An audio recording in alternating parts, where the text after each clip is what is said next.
How's it going, everyone? This is Mitchell Mander here, and welcome to another review of Pokemon Journeys. Today we're going to be covering episode 29, which is a Koharu and a Yamper focused episode. So before I get into the review, if you like this type of content, be sure to like and subscribe as I cover this series on a weekly basis, or whenever the episodes release. Anyways, let's get on to that review. This episode begins at the Sakuragi household. Koharu, she's in her room, she's reading a magazine, and she's super annoyed about something. But before she walks out of the room, she hears something hit her window. She's not sure what it is, but she doesn't pay too much attention to it at this time, because she wants to confront her mother about something. So she walks downstairs, and turns out her mom, the manga artist, drew a picture pretty much of her and put it in the magazine, but it was Koharu with bed hair, and she's not a big fan of that. And obviously her mom's like, oh, that's just no original character. That's not supposed to be you. It's based on you. But Koharu's like, yeah, that's pretty much me. Thanks, Mom. However, Yamper's outside. He's making a bunch of noise. They're wondering what's going on. So they walk outside and Yamper basically is carrying a Pidove in its mouth. And they're all freaking out. Like, oh my goodness. They're like, is it okay? And, it's all right. It's just injured. And that's when Koharu kind of just puts the piece together that, oh, she did hear something. I did hear something hit my window. And that must have been it. So the family decides to look after the Pidove. And I believe Professor Sakuragi does this a little bit later in the episode, but he puts out an ad, basically, for the missing Pokemon so that its trainer can eventually find it. And the one thing that's good about this episode, and of course, this is the thing that I wanted to, is a lot of screen time with Koharu, because Ash and Go, they're pretty much side characters in this episode compared to Koharu, who's pretty much a main character in this episode. Speaking of Ash and Go, they do have a little section where Ash is training for Riolu. Go, he lost Sobble. He thought he found it in the kitchen, but it was actually Mr. Mime actually playing mind tricks with him with cake, which was kind of funny. But of course, Sobble's crying because it's lost, and it causes all the other Pokemon to cry until Dragonite shows up and hugs it, and of course that comforts it. So, yay! A little silly segment there. It's kind of funny though. Now, originally, Pidove is scared of Yamper, and Yamper's curious about Pidove. But eventually, Pidove gets over this and chases, or flies around the room and gets comfortable with the Yamper at one scene in the episode. Eventually rests on its back. And Yamper doesn't like this. It gets annoyed by this and tries to shock the Pokemon, which is having, the time of its life, which is funny. As the episode goes on, Yamper kind of slowly gets more and more jealous as all the family members are basically paying attention to Pidove, including Koharu. So Yamper feels like he's being left out. So he's trying, to get attention from everybody, as he's a little jealous boy. Now, Professor Sakuragi, after a certain amount of time passed in the episode, realizes what's going on and realizes that Yamper is actually jealous. And he's jealous of Pidove. And he pretty much goes to explain to everybody what's going on, and this is probably my favorite part of the episode, in which he actually reveals to Koharu that, yeah, when she was really little, before her younger brother was born, she was actually the baby of the family, and she was very jealous of Yamper herself. I actually think this is a really good moment, as we're getting a little bit of backstory in Koharu here. So when she was a little girl, when she was probably a toddler, presumably, she actually was pretty jealous of Yamper, because when Professor Sakuragi got the Pokemon from her friend Galar, she didn't like this and tried to tell Yamper to go away constantly. And one day she was super mean to Yamper, didn't like the attention he was trying to give her, and told him to run away, and Yamper did that. But when Koharu went out to look for him after she found out from her parents that, Yamper went missing, she went on her own. That's when a bunch of Venonat came out and seemingly tried to attack her, but Yamper came in for the rescue and saved her. And that's when their bond pretty much formed, and they've been close ever since then. Because as I was pointing out in the episode, jealousy shows how strong your bond is with one another. This could potentially tie into the next episode, but we'll see what happens with next week's episode. But anyways, that's besides the point for now. So it's actually pretty interesting that, Koharu, she comes off as a cold person, but in all actuality, she's actually, she has a warmer heart than she thinks. So she realizes that, Yamper's basically like the baby of the family, and Pidove, as a result of coming into the fray, Pidove here is now the baby, and Yamper doesn't like that and is trying to push Pidove away. Now, before I get to the conclusion of this episode, I just want to say there's a few interesting moments throughout the episode. So with Pidove in particular, you could tell that it misses its trainer, and it's, sad. And there's a scene where it shows where it's flying away in the forest that was shown at the beginning of the episode, where it eventually hit Koharu's window. And it turns out that it was actually running away from a Firo, which attacks it later in the episode.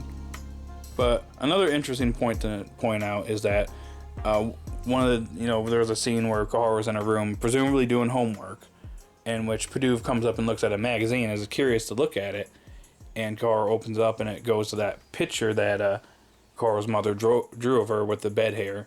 And Pidove loves this and goes crazy, and she's just like, well, I guess I don't really like it, but if you're cool with it, I guess, why not?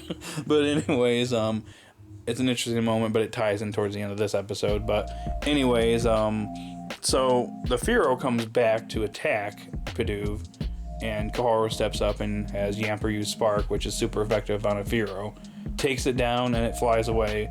Go freaks out because he lost his opportunity to catch this Pokemon, so he's depressed. But serves you right, you're catching Pokemon all the time, dude. It was Koharu's time to shine, so maybe you'll get your chance in a couple weeks. But anyways, the interesting part that ties a lot of stuff together in this episode I thought was really nice was that when Pidove's trainer finally shows up and Pidove leaves to go back with his own trainer, this guy, he has very messy hair, which ties into the picture of Koharu that Koharu's mother drew of her with the messy hair, and why Pidove liked it so much. And I like how that was tied in. So it's like they started that, that was something that was brought up in the beginning, the middle, and the end of the episode, and it was done in a pretty nice way. I like the writing here and how everything tied together very nicely. And it was pretty well done, in my opinion.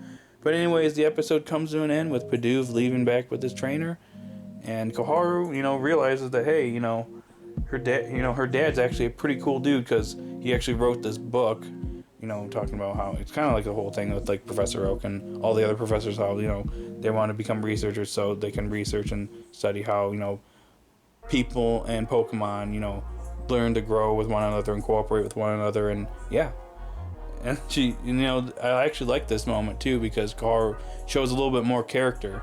She's usually kind of cold, and she's just usually indifferent about certain everything around her. But you get to see her personality a little bit more, and you realize that, she's actually quite a nice person, and she's, when she, realizes certain things, she's quite accepting. So I'm wondering if this type of development is going to be crucial, for something down the road if she travels with Ash and Go at some point in the future. But anyways, that's where the episode comes to an end. So I have to say, I quite like this episode, and it's not just because Koharu's a queen, guys. I know she's a queen, but hear me out here. I thought this episode was actually pretty well written. I actually enjoyed it even more than her last Focus episode, which was back in episode 11. I just liked how everything was tied in through this episode. The jealousy aspect with Yamper was tied in with Koharu's backstory, with her being jealous towards Yamper. I thought that was pretty well written for the most part. I also like the fact that the illustration that Koharu's mother made of her, tied into Pidove and his trainer, or his or her trainer. I liked how everything kind of tied in there, and I think the writing was pretty spot on here. And I liked how Koharu was portrayed in this episode, because in most episodes, Koharu, she's very indifferent, she's very cold, she just kind of just doesn't care. She doesn't seem to care about a lot of things. But you get to see a little bit more of her character here, and I think that's wonderful. And I'd like to see more of it in the future. I'm hoping that when she does inevitably travel with Ash and Go in the future, she gets to see, Ash and Go for who they are and, what they're trying to do, and she kind of sees a different perspective of them, kind of like she did with her father in this episode. And then she realized that, hey, maybe I should, not be so cold towards these guys. Maybe I should, learn to respect them and, get along with them a little bit better. Something like that. That being said, I will say, though, it is a bit of a shame that we get this, this pretty good episode with Koharu, but then she's absent for, episodes on end. Like, this was her first episode. I think she's appeared since episode 23. Correct me if I'm wrong in the comment section down below. But we haven't seen her in, several episodes. So, I think these episodes are pretty well done. It's just a shame that, she disappears here and there, or she has, very minimal screen time from time to time. Because I feel like there's a lot of potential here for, a really great character. but I feel like it's being underutilized because she's a support character. This is kind of why I feel she should have been a main character, but you know, whatever. I'm just hoping that in the future she does like actually travel with Ash and Go. I think it's going to happen at some point, because I think here, when you see these type of episodes, you see that, you know, she is grown, you know, she has some growth as a character. She has a little bit more to her as a character. I just want to see more of that. I don't want to see episodes here like spaced out between 10 and 15 episodes. I kind of want to see a little bit more of her, you know, even in episodes where she's not like the main focus, you know. Just give her like a section in the episode where she's with Ash and Go, and we're able to see a little bit more of her character. So I'm hoping in the future she doesn't just disappear for long periods of time, or she has a little bit more screen time, because as of right now, it is a little disappointing that we get a great episode like this with a character that, you know, is absent for episodes on end. So that's all I got for this episode. So overall, I thought it was a pretty good episode.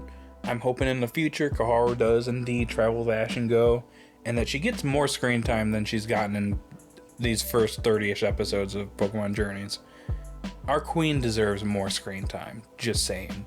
So guys out there, what'd you think of this episode? Did you love it? Did you hate it? Post your thoughts in the comment section down below. Be sure to like and subscribe, and I will talk to you all later. Stay safe out there, everyone, and have a great day.